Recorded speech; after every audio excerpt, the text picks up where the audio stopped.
Monetiser channel అని click చేశాక మన ఛానల్ అయితే ఇలా ఓపెన్ అవుతుంది చూడండి. దాని పక్కన అయితే ఉన్నాయి కదండి సింబల్స్, అందులో సెకండ్ వన్ అయితే ప్రెస్ చేయాలండి.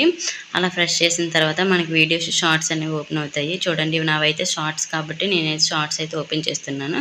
ఇదిగోండి నా వీడియోస్ అయితే వచ్చాయి చూడండి. ఇందులో మనకు నచ్చిన ఈ వీడియో ఏదో ఒకటి క్లిక్ చేసుకోవాలండి. నేనైతే ఇది క్లిక్ చేస్తున్నాను.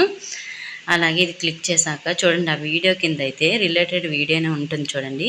దాని పక్కన యారో మార్క్ ఉంటుంది, దాన్ని అయితే క్లిక్ చేయగానే మనకైతే మన వీడియోస్ అయితే ఓపెన్ అవుతాయండి.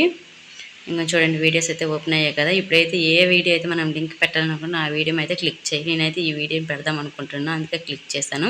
ఇంకా పైన అయితే మనకి షేవ్ అనే ఆప్షన్ బటన్ అయితే ఇస్తారు చూడండి. దాన్ని అయితే క్లిక్ చేస్తే డైరెక్ట్ యూట్యూబ్లోకి అయితే వెళ్ళిపోతుందండి. ఇప్పుడైతే దీన్ని బ్యాక్ చేసి మన ఛానల్ ఓపెన్ చేసి వీడియోస్లో నుండి ఆ వీడియోని అయితే ఓపెన్ చేశాక కింద లింక్ అయితే ఉంటుంది చూడండి. ఈ విధంగా అయితే మనం పెట్టుకోవచ్చండి. అలాగే ఏమైనా డౌట్స్ ఉంటే కామెంట్లో కామెంట్ చేసి లైక్ చేసి సబ్స్క్రైబ్ చేసుకోండి.